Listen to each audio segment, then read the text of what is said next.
আসসালামু আলাইকুম। আইপিএল শেষ হওয়ার আগে একই কাণ্ড, মুস্তাফিজুর রহমানকে দলে পেতে তিন দলের কারাকারি।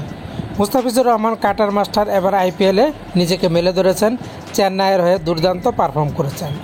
এদিকে তীরে গিয়ে তরি ডুবলো চেন্নাইয়ের, কাছে গিয়েও সুপার ফোরে খেলা হলো না তাদের, আর সেখান থেকে তারা আফসোসও পড়ছেন। চেন্নাইয়ের অধিনায়ক তো বলেছেন, মুস্তাফিজের অভাব আমরা অনুভব করছি, মুস্তাফিজ থাকলে আমাদের এরকম দুর্গতি হতো না। তাই তো চেন্নাইয়ের কোচ অধিনায়ক চান মুস্তাফিজকে আগামী মৌসুমে কেনার জন্য। তারা চান যে কোনো মূল্যে মুস্তাফিজুর রহমানকে কিনে নিতে। এদিকে মুস্তাফিজকে কিনতে আগ্রহী আরও দল, যেখানে রয়েছে মুস্তাফিজের সাবেক দল সানরাইজ হায়দ্রাবাদ।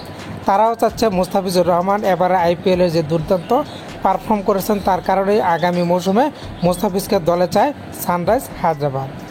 এদিকে মুস্তাফিজুর রহমান চেন্নাইয়ের হয়ে যে পারফর্ম করেছেন তাতে চেন্নাইয়ের কোচ এবং অধিনায়ক চাচ্ছেন আগামী মৌসুমে মুস্তাফিজকে যেন তারা দলে নিতে পারে, তারা মুস্তাফিজকে সরাসরি কিনে নেবে। মুস্তাফিজকে পেতে চেন্নাইয়ের উইকেট কিপার জি ধোনি তিনি কিন্তু আগেই বিসিবিকে চিঠি দিয়ে রেখেছে, তারা মুস্তাফিজকে পেতে চায়। মুস্তাফিজুর রহমানেরকে পেতে যে কোনো মূল্যে তারা সেটা করবে।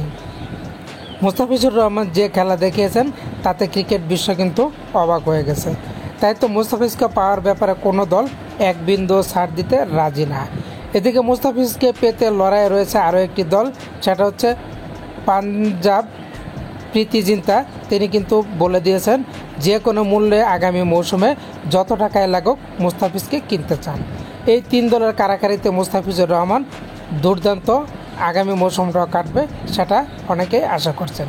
তো বন্ধুরা, আগামী 2025 আইপিএলে মুস্তাফিজুর রহমানকে আপনারা কোন দলের হয়ে দেখতে চান? আপনারা কি সানরাইজ হায়দ্রাবাদের হয়ে দেখতে চান, চেন্নাই সুপার কিংসের হয়ে দেখতে চান, নাকি পাঞ্জাবের হয়ে দেখতে চান? লিখে জানাতে পারেন।